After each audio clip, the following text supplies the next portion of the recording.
नमस्कार दोस्तों, स्वागत है आपका मेरे channel audio book summary by Dewan ji में। आज मैं आपके लिए लेकर आया हूं एक ऐसी किताब की दिलचस्प कहानी जो हमारे दिमाग के जादुई कामकाज को समझाने की कोशिश करती है। ये किताब है हाउ द माइंड वर्क्स, जिसे लिखा है महान मनोवैज्ञानिक और भाषाविद स्टीवन पिंकर ने। ये किताब विज्ञान, दर्शन और मनोविज्ञान के पहलुओं को जोड़कर हमें ये समझाती है कि हमारा दिमाग कैसे सोचता है, सीखता है और निर्णय लेता है। स्टीवन पिंकर एक प्रसिद्ध वैज्ञानिक, लेखक और हार्वर्ड यूनिवर्सिटी के प्रोफेसर हैं। उनका मुख्य कार्यभाषा मनोविज्ञान और विकासवादी जीव विज्ञान, एवोल्यूशनरी बायोलॉजी पर है। उन्होंने इस किताब में सरल लेकिन गहन दृष्टिकोण से यह समझाने की कोशिश की है कि दिमाग एक कंप्यूटर की तरह कैसे काम करता है और हमारी हर भावना, विचार और निर्णय के पीछे का कारण क्या है। ये किताब विज्ञान और मनोविज्ञान का अनूठा मेल है जो हमारे दिमाग के अद्भुत कार्यों का रहस्य खोलती है। ये हमें ये समझने में मदद करती है कि कैसे हमारा दिमाग विचार करता है, समस्याओं को हल करता है और रचनात्मकता और कल्पना को जन्म देता है। किताब का मुख्य आधार है कि हमारा दिमाग एक जैविक कंप्यूटर की तरह काम करता है जो हर स्थिति में हमारे लिए सबसे उपयुक्त निर्णय लेने की कोशिश करता है। अब आइए इस किताब के मुख्य विषयों को विस्तार से समझते हैं। हमारा दिमाग इंसानी शरीर का सबसे जटिल और अद्भुत हिस्सा है। ये केवल सोचने या याद रखने का यंत्र नहीं है, बल्कि ये एक जैविक सुपर कंप्यूटर है जो हर पल लाखों प्रक्रियाओं को एक साथ संचालित करता है। स्टीवन पिंकर अपनी किताब हाउ द माइंड वर्क्स में बताते हैं कि हमारा दिमाग न केवल हमें जीवित रहने में मदद करता है, बल्कि ये हमें समस्याएं हल करने, रिश्ते बनाने और नई चीजें सीखने के लिए प्रेरित करता है। पिंकर कहते हैं कि हमारा दिमाग किसी कंप्यूटर की तरह काम करता है, लेकिन ये उससे कहीं ज्यादा उन्नत है। ये बाहरी दुनिया से जानकारी लेता है, उसे प्रोसेस करता है और फिर हमारे लिए निर्णय लेने में मदद करता है। हमारी आंखें, कान, नाक, त्वचा और जीभ से मिली जानकारी को दिमाग तुरंत प्रोसेस करता है। दिमाग पुराने अनुभवों और ज्ञान को उपयोग करके वर्तमान समस्याओं का समाधान निकालता है। सोचिए, आप किसी अनजान शहर में रास्ता ढूंढ रहे हैं। आपका दिमाग नक्शे को देखता है, रास्ते की स्थितियों का आकलन करता है और फिर आपको सही दिशा में ले जाता है। हमारा दिमाग सिर्फ तार्किक निर्णय नहीं लेता, ये भावनाओं का भी केंद्र है। खुशी, गुस्सा, डर और प्यार जैसी भावनाएं हमें परिस्थितियों के अनुसार प्रतिक्रिया देने में मदद करती है। डर हमें खतरे से बचने की चेतावनी देता है। ये भावनाएं हमें प्रेरित करती है और हमारे जीवन को आनंदमय बनाती है। एक बार एक छोटे लड़के को खेलते हुए जंगल में भालू दिखाई दिया। डर के कारण उसका दिमाग तुरंत भागने का सिग्नल देता है, जिससे उसकी जान बच जाती है। लेकिन जब वो घर लौटता है और परिवार को देखता है तो खुशी का अनुभव करता है, जो उसे शांति और सुरक्षा का एहसास कराता है। हमारा दिमाग हर समय समस्याओं को हल करने में लगा रहता है, चाहे वो छोटे फैसले हो या बड़े। कई बार हमें अचानक किसी समस्या का समाधान सूझता है। ये दिमाग की जटिल प्रक्रिया का परिणाम है। दिमाग पुराने अनुभवों का उपयोग करके बेहतर निर्णय लेने में मदद करता है। कल्पना कीजिए कि आपने अपने बचपन में पतंग उड़ाना सीखा था। वर्षों बाद जब आप किसी बच्चे को पतंग उड़ाते देख रहे होते हैं तो आपका दिमाग तुरंत उन बचपन के अनुभवों को याद करता है और आपको सही सुझाव देता है। हमारा दिमाग हर नई स्थिति में खुद को ढालने की क्षमता रखता है। इसे न्यूरोप्लास्टिसिटी कहते हैं। जब भी हम नई भाषा सीखते हैं, नया स्किल सीखते हैं या किसी नई आदत को अपनाते हैं, हमारा दिमाग नई तंत्रिकाओं का निर्माण करता है। चाहे तकनीक का दौर हो या प्राकृतिक आपदा, दिमाग हर परिस्थिति में खुद को ढाल लेता है। एक महिला ने अपनी नौकरी बदलने के बाद एक नई भाषा सीखी। शुरू में यह कठिन था, लेकिन धीरे धीरे उसका दिमाग नई शब्दावली और व्याकरण को अपनाने लगा। कुछ महीनों बाद वो उसी भाषा में धारा प्रवाह बोलने लगी। हमारा दिमाग हर चीज पर ध्यान नहीं दे सकता। ये तय करता है कि कौन सी चीज सबसे महत्वपूर्ण है और उसे प्राथमिकता देता है। जब हम पढ़ाई कर रहे होते हैं तो दिमाग बाहरी शोर को अनदेखा करता है। हमारा दिमाग लाखों सूचनाओं को छांटकर केवल महत्वपूर्ण चीजों पर ध्यान देता है। सोचिए कि आप एक व्यस्त बाजार में किसी दोस्त से मिलने गए हैं। वहां शोर शराबा है, लेकिन आपका दिमाग अपने दोस्त की आवाज पहचान कर उसे ढूंढने में मदद करता है। हमारा दिमाग एक अद्भुत मशीन है जो हर पल हमारे जीवन को बेहतर बनाने के लिए काम करता है। ये सीखता है, सोचता है और नई परिस्थितियों में खुद को ढालता है। हाउ द माइंड वर्क्स हमें यह सिखाती है कि दिमाग की गहराई को समझकर हम अपने जीवन को और भी प्रभावी और सार्थक बना सकते हैं। दिमाग और भावनाएं एक दूसरे से गहराई से जुड़े हुए हैं। हमारी भावनाएं न केवल हमारे दैनिक जीवन को प्रभावित करती है, बल्कि वे हमारे निर्णय लेने, संबंध बनाने और समस्याएं हल करने की प्रक्रिया में भी अहम भूमिका निभाती है। स्टीवन पिंकर की पुस्तक हाउ द माइंड वर्क्स इस बात पर जोर देती है कि दिमाग और भावनाओं का रिश्ता जटिल और महत्वपूर्ण है। ये समझना कि हमारा दिमाग भावनाओं को कैसे नियंत्रित करता है और भावनाएं हमारे व्यवहार को कैसे प्रभावित करती है, जीवन को संतुलित और खुशहाल बनाने में मदद कर सकता है। भावनाएं दिमाग के अलग अलग हिस्सों द्वारा संचालित होती है। ये दिमाग का वो हिस्सा है जो डर और खतरे जैसी भावनाओं को पहचानने और प्रतिक्रिया देने के लिए जिम्मेदार है। ये हमारी भावनाओं को नियंत्रित और संतुलित करता है ताकि हम तार्किक निर्णय ले सकें। ये न्यूरोट्रांसमीटर हमारी खुशी, उत्साह और मानसिक स्वास्थ्य को प्रभावित करते हैं। जब कोई व्यक्ति किसी खतरनाक स्थिति में होता है तो एमिगडाला तुरंत लड़ो या भागो की प्रतिक्रिया देता है। इसी तरह जब हमें कोई सरप्राइज गिफ्ट मिलता है तो डोपामिन का स्तर बढ़ जाता है, जिससे हम खुशी का अनुभव करते हैं।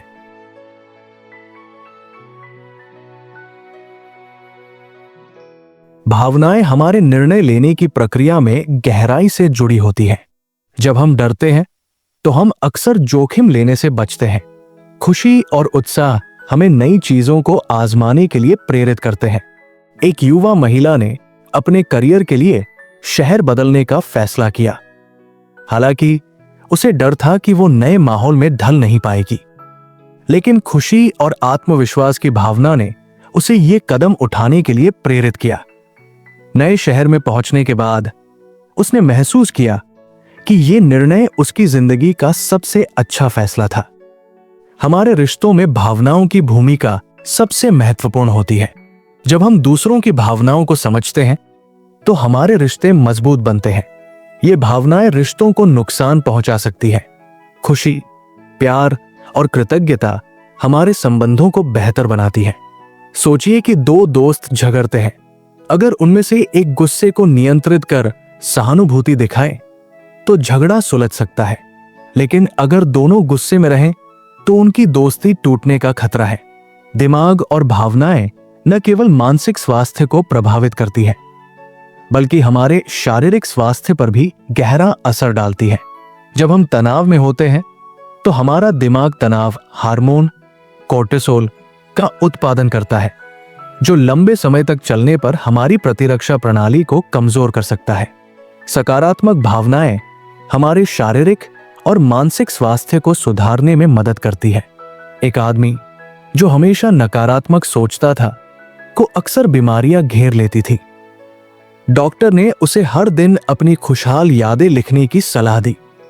कुछ महीनों में उसने महसूस किया कि उसकी शारीरिक और मानसिक स्थिति बेहतर हो गई है। दिमाग हमें यह सिखा सकता है कि भावनाओं को कैसे संतुलित किया जाए। नकारात्मक भावनाओं को सकारात्मक सोच से बदला जा सकता है। ध्यान भावनाओं को संतुलित करने का एक प्रभावी तरीका है।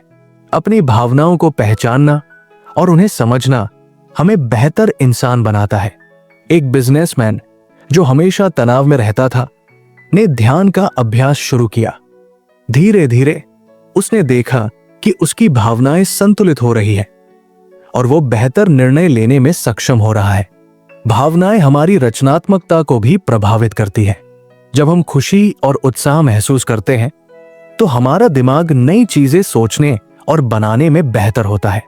सकारात्मक भावनाएं रचनात्मक विचारों को जन्म देती है। कभी कभी गहरी उदासी भी अद्भुत कला और साहित्य को जन्म देती है। एक लेखक ने अपने जीवन के सबसे कठिन समय में एक उपन्यास लिखा। वो किताब इतनी प्रेरणादायक बनी कि लाखों लोगों के जीवन को बदल दिया। दिमाग और भावनाओं का संबंध हमें यह समझने में मदद करता है कि कैसे हमारा मन और शरीर एक साथ काम करते हैं। भावनाएं हमारे जीवन का आधार है और इन्हें सही तरीके से समझकर और प्रबंधित करके हम अपनी खुशहाली, रिश्तों और सफलता को बेहतर बना सकते हैं। कल्पना और रचनात्मकता हमारे दिमाग की सबसे अद्भुत क्षमताओं में से एक है। ये केवल चित्रकारी या लेखन तक सीमित नहीं है, बल्कि विज्ञान, तकनीक, व्यवसाय और यहां तक कि हमारे दैनिक जीवन में भी इनका बड़ा महत्व है। स्टीवन पिंकर की पुस्तक हाउ द माइंड वर्क्स इस पर गहराई से चर्चा करती है कि हमारा दिमाग कैसे कल्पना करता है और कैसे नई और रचनात्मक चीजों को जन्म देता है। कल्पना का अर्थ है ऐसी चीजें देखना या महसूस करना जो वर्तमान में मौजूद नहीं है। यह हमारे दिमाग के कई हिस्सों के साथ मिलकर काम करने का परिणाम है। यह दिमाग का वो हिस्सा है जो भविष्य की योजनाएं बनाने और संभावनाओं को सोचने में मदद करता है। हमारी यादें और अनुभव कल्पना को आकार देने में मदद करते हैं। दिमाग के अलग अलग हिस्से मिलकर नए विचारों और छवियों का निर्माण करते हैं। जूल्स वर्न ने अपनी किताब 20,000 लीग्स अंडर द सी में पनडुब्बी की कल्पना की थी। बाद में वैज्ञानिकों ने उस कल्पना को हकीकत में बदल दिया। रचनात्मकता केवल कलाकारों और लेखकों तक सीमित नहीं है, यह हर क्षेत्र में नई संभावनाएं खोलती है। रचनात्मक सोच से जटिल समस्याओं का समाधान निकाला जा सकता है। नई तकनीकें, आविष्कार और व्यावसायिक मॉडल रचनात्मकता का परिणाम है। प्राचीन काल में आग का उपयोग करने से लेकर आज की कृत्रिम बुद्धिमत्ता तक रचनात्मकता ने ही मानव सभ्यता को आगे बढ़ाया है। थॉमस एडिसन, जिन्होंने बल्ब का आविष्कार किया, उनकी रचनात्मकता का नतीजा यह था कि वे बार बार असफल होने के बाद भी नए तरीकों से प्रयोग करते रहे। उनकी कल्पना और रचनात्मकता ने पूरी दुनिया को रोशन किया। कल्पना और रचनात्मकता को बढ़ावा देने के लिए हमें अपने दिमाग को प्रेरित करना होता है। नई चीजें सीखने से हमारे दिमाग को नई दिशाओं में सोचने की शक्ति मिलती है। प्रकृति और समाज का अवलोकन करना रचनात्मकता को प्रेरित करता है। अलग अलग तरीकों से काम करने की कोशिश करें। स्टीव जॉब्स ने जापानी ज़ेन परंपरा से प्रेरणा ली और उसे एप्पल के उत्पादों में उपयोग किया। उनकी रचनात्मकता ने तकनीक को कला में बदल दिया। कल्पना और रचनात्मकता न केवल पेशेवर क्षेत्र में बल्कि व्यक्तिगत जीवन में भी हमारी मदद करती है। रचनात्मक तरीके से सोचने से हम अपने रिश्तों को मजबूत कर सकते हैं। कल्पना और रचनात्मकता से जुड़ी गतिविधियां हमें मानसिक शांति और खुशी देती है। समस्याओं को हल करने और नए अवसरों को पहचानने में ये हमारी मदद करती है। एक पिता जिसने अपने बच्चे को शिक्षित करने के लिए सीमित संसाधनों का उपयोग किया, ने रचनात्मक तरीकों से पढ़ाई को मजेदार और प्रभावी बना दिया। उसकी कल्पना और रचनात्मकता ने न केवल उसके बच्चे को बेहतर शिक्षा दी, बल्कि दूसरों को भी प्रेरित किया। कल्पना और रचनात्मकता ने समाज को हमेशा नई ऊंचाइयों पर पहुंचाया है। महान चित्रकारों, लेखकों और संगीतकारों ने अपने समय की कल्पना और रचनात्मकता को अमर बना दिया। कल्पना के बिना चांद पर कदम रखना असंभव था। रचनात्मक तरीके से पढ़ाई बच्चों को बेहतर समझ और रुचि देती है। महात्मा गांधी का सत्याग्रह आंदोलन रचनात्मकता का एक अद्भुत उदाहरण था। उन्होंने अहिंसा और सत्य के माध्यम से आजादी की लड़ाई को नई दिशा दी। असफलता का डर हमारी कल्पना और रचनात्मकता को रोकता है। मैं ऐसा नहीं कर सकता जैसी सोच रचनात्मकता को खत्म कर देती है। समाज के कुछ नियम रचनात्मक सोच को बाधित कर सकते हैं। एक छोटे शहर की लड़की जिसने सामाजिक दबाव के बावजूद अपने फैशन डिजाइन के सपने को पूरा किया, उसकी रचनात्मकता ने उसे एक सफल डिजाइनर बना दिया। कल्पना और रचनात्मकता हमारे जीवन के हर क्षेत्र में अद्भुत परिवर्तन ला सकती है। चाहे वो व्यक्तिगत विकास हो, समाज की बेहतरी हो या दुनिया को नई दिशा देना हो, ये हमारे दिमाग की अनमोल शक्ति है। इसे पहचाने, बढ़ावा दें और अपने जीवन को एक नई दिशा दें। भाषा और दिमाग का आपस में गहरा और अद्भुत संबंध है। ये न केवल हमारी भावनाओं और विचारों को व्यक्त करने का माध्यम है, बल्कि ये हमारे सोचने, सीखने और संवाद करने के तरीके को भी आकार देता है। स्टीवन पिंकर की पुस्तक हाउ द माइंड वर्क्स में भाषा और दिमाग के इस जटिल रिश्ते पर गहराई से चर्चा की गई है। भाषा को हमारे दिमाग का आईना कहा जा सकता है। ये हमारे विचारों, भावनाओं और अनुभवों को संरचित रूप में व्यक्त करती है। हमारा मस्तिष्क शब्दों और वाक्यों को अर्थपूर्ण बनाने के लिए कई प्रक्रियाओं का उपयोग करता है। मस्तिष्क के ब्रोका और वर्निके के क्षेत्र भाषा को समझने और उत्पन्न करने में प्रमुख भूमिका निभाते हैं। भाषा हमारे ज्ञान को संरक्षित और साझा करने का सबसे बड़ा माध्यम है। जब कोई बच्चा माँ शब्द बोलता है तो ये सिर्फ एक शब्द नहीं होता, ये भावनाओं, सुरक्षा और स्नेह का प्रतीक बन जाता है। ये दिखाता है कि भाषा कैसे अनुभवों को आकार देती है। भाषा सीखना हमारे जीवन की सबसे महत्वपूर्ण प्रक्रियाओं में से एक है। बच्चे जन्म से ही भाषा को सुनने और समझने की क्षमता रखते हैं। भाषा सीखने में सामाजिक, सांस्कृतिक और पारिवारिक प्रभाव महत्वपूर्ण होते हैं। जब व्यक्ति दो भाषाएं सीखता है तो उसका मस्तिष्क और अधिक लचीला और रचनात्मक बनता है। एक गांव का बच्चा जिसने अपनी मातृभाषा के साथ साथ अंग्रेजी भी सीखी, बाद में एक बड़े कंपनी का सीईओ बन गया। उसकी द्विभाषिकता ने उसे दुनिया के साथ बेहतर तरीके से संवाद करने में मदद की। भाषा हमारे सोचने और निर्णय लेने के तरीके को प्रभावित करती है। अलग अलग भाषाएं बोलने वाले लोग अलग तरीके से सोचते हैं। जो भावनाएं हम महसूस करते हैं वे शब्दों के माध्यम से अधिक स्पष्ट हो जाती है। भाषा हमें समस्याओं को हल करने, तर्क करने और योजनाएं बनाने में मदद करती है। जापानी भाषा में करोसाची शब्द है जिसका अर्थ है ऐसी खुशी जो दर्द के साथ आती है। यह शब्द दिखाता है कि कैसे भाषा अनुभवों को परिभाषित करने में मदद करती है। भाषा किसी समाज और संस्कृति का प्रतिबिंब होती है। हर भाषा में एक विशेष संस्कृति और इतिहास छिपा होता है। भाषा हमें दूसरों के साथ जुड़ने और अपने विचार साझा करने में मदद करती है। भाषा के माध्यम से समाज में बदलाव लाया जा सकता है। महात्मा गांधी ने अहिंसा शब्द के माध्यम से पूरे विश्व को शांति और प्रेम का संदेश दिया। यह दिखाता है कि भाषा सामाजिक बदलाव में कितनी प्रभावशाली हो सकती है। आज के युग में भाषा और तकनीक का मेल दिमाग और संवाद की नई संभावनाएं खोल रहा है।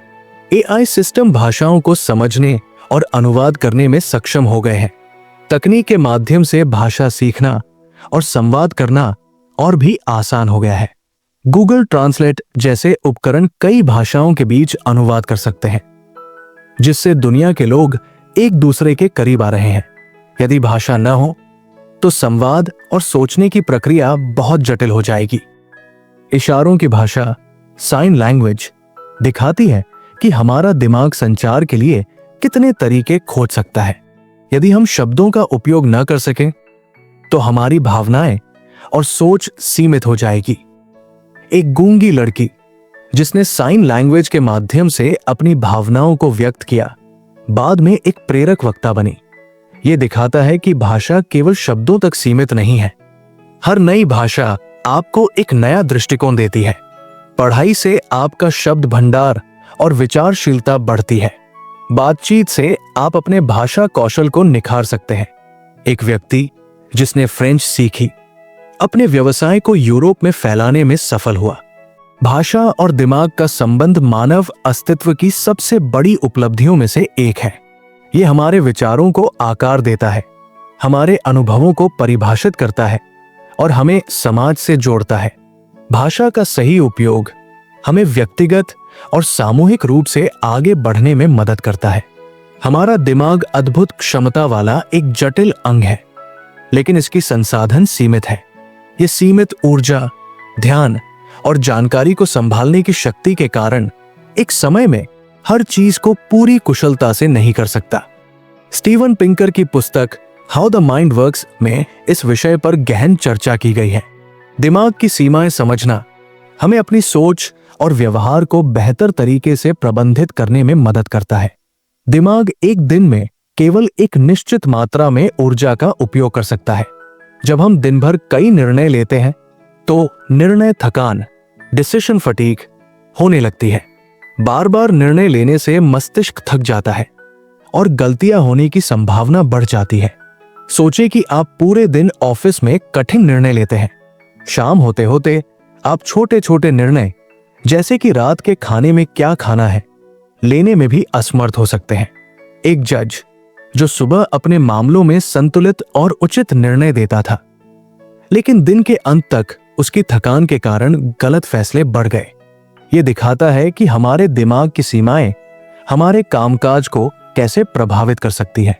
आज की व्यस्त दुनिया में हम अक्सर मल्टीटास्किंग की कोशिश करते हैं, लेकिन हमारा दिमाग एक समय में केवल एक काम पर पूरी तरह ध्यान केंद्रित कर सकता है। लोग सोचते हैं कि वे कई काम एक साथ कुशलता से कर सकते हैं। मल्टीटास्किंग ध्यान और गुणवत्ता दोनों को कम करता है। एक समय में एक काम पर ध्यान केंद्रित करें। एक छात्र जो पढ़ाई के दौरान लगातार अपने फोन पर सोशल मीडिया चेक करता है, अपनी पढ़ाई पर सही ध्यान नहीं दे पाता। नतीजतन उसके परिणाम खराब आते हैं। हमारे दिमाग में जानकारी को संसाधित करने की क्षमता सीमित है। जब हमें बहुत अधिक जानकारी मिलती है तो हमारा दिमाग भ्रमित हो जाता है। दिमाग केवल महत्वपूर्ण जानकारी को याद रखता है और बाकी चीजों को छोड़ देता है। जब आप एक लंबी मीटिंग में होते हैं तो आप केवल उन बातों को याद रखते हैं जो आपके काम के लिए महत्वपूर्ण होती है। एक मार्केटिंग मैनेजर जिसे दिन भर ईमेल और रिपोर्ट पढ़नी पड़ती थी, आखिर में केवल वही बातें याद रखता था जो उसकी परियोजनाओं से संबंधित थी। यह दिखाता है कि दिमाग जरूरी और गैर जरूरी के बीच चयन करता है। दिमाग को भावनात्मक तनाव झेलने की भी एक सीमा होती है। तनाव और चिंता दिमाग के संसाधनों को तेजी से खत्म कर सकते हैं।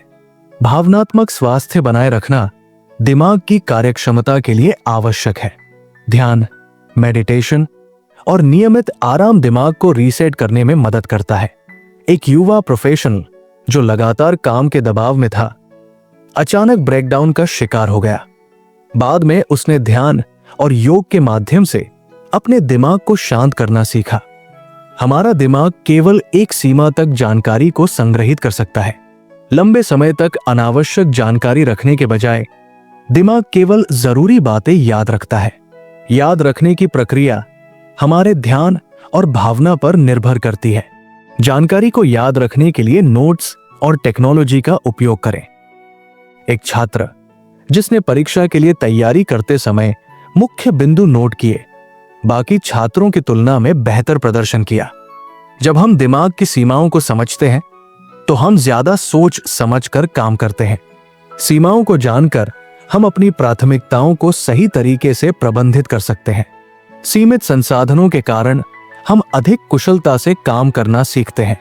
एक प्रोजेक्ट मैनेजर जिसने अपनी टीम को उनकी क्षमता के अनुसार काम दिया, अपनी टीम की उत्पादकता बढ़ाने में सफल रहा।